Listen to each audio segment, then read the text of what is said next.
The traditional notion of a nonviolent civil rights movement is what we've all been kind of raised with. But you bring that notion to kind of a standing still halt here, and you're an example. How do you, why don't we know about people like you? Why don't we know about the deacons?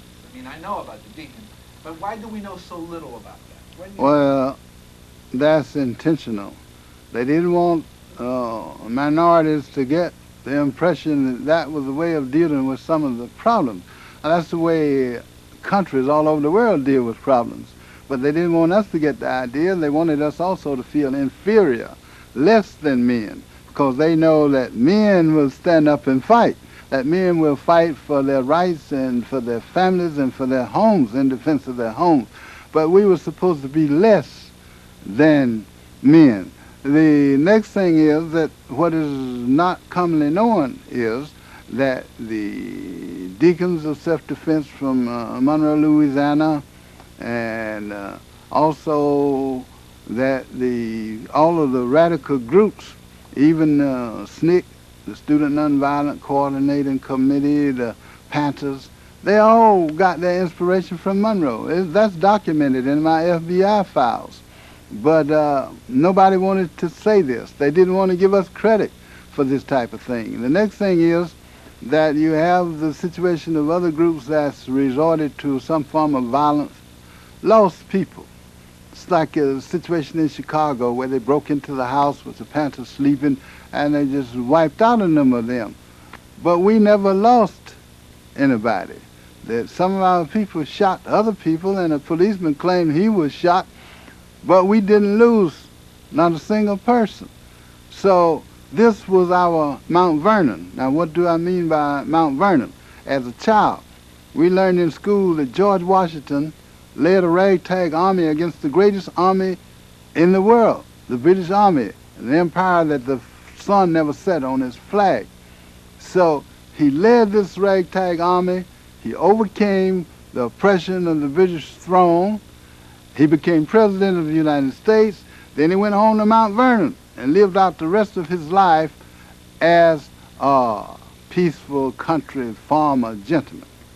That was the Mount Vernon that they teach in school, especially to white children, that you might resist tyranny and you might still survive. But for us, we had no Mount Vernon. They wanted to show us, if you resist white tyranny, white oppression, you will die like other people. Can you imagine an 8-year-old child traveling with his mother, and he says, "Mother, that street, that school is Malcolm X, or that's the Harry T. Moore, or that's the Martin Luther King High School. Mother, what happened to them? What happened to Reverend King, this great man of peace who loved his people?" And she got to tell him, "Son, he was murdered." Mother, why was he murdered? He was murdered because he loved justice. He wanted justice for his people. Well, Malcolm X, what happened, Mother? Same thing. Harry T. Moore, he was murdered because he wanted justice for his people. And there's a long list of that. Now, can you imagine a child, a young boy, when you tell him that? What is it? What is the psychological impact in his head? Oh, if I follow that course, I must be ready for suicide. That course is death. There's no Mount Vernon for me. And so this is why our Mount Vernon, they don't want the people to know about it. And so this is why a man like the President of the United States, who would be against civil rights, would also sign for a Martin Luther King holiday. I think a Martin Luther King holiday is all right, and I'm for it. But I don't jump up and shout because we got it, because I know the meaning behind it. The meaning is that once a year, every black child in America is reminded that they shot this great man down like a dog on the streets of Memphis. Shot him down like a dog. What did they shoot him for? Because he was seeking justice for his people. You see, when you, and just like Medgar Evers. Same thing. Now, that's not going to encourage a child, a young boy, to stand up. He doesn't want to be like somebody who was slaughtered like a dog. But if you can say, oh, Mount Vernon, you know, George Washington went to Mount Vernon and lived out his day. Well, that's a chance. Just like when, if they should come in here to draft us now for the armed services, we go hoping that we'd be back. But if the man came and say, look, you go kiss your wife and your neighbors and everybody goodbye, all of it, go kiss your loved ones, because you won't be coming back. Do you think you'd be drafted into the armed services? No. No, you would never stand for that. In fact, we'd kill him before he got out of here. So that's not the type of thing that's really conducive to resistance on our part. But as a result, I was able to overcome that by analyzing these situations and observing what they were doing. And the Marine Corps, even though they put me out, I learned more from them than any place else. Because the way they operated, the way they dealt in fear, all kinds of things. So when I got control of the NAACP, the organizer, I appointed these veterans. I knew that veterans had been trained to do things if they had the leadership. But the only thing was missing was the leadership. So we got 200 people under arms, and these men fought the Klan. And they didn't show a bit of fear, not a bit. And sometimes I found out how deep this feeling is running with some young people. Sometimes at night the guys would sit around and they would say, Brother Rob, do you think they're coming tonight? And I would say, no. And they would say, why aren't they coming? I said, because we're here. That's why they're not coming. Because we had dug foxholes, we had steel helmets, we introduced the first Molotov cocktails to the freedom movement. And they had all kind of military equipment, sandbags we had put up.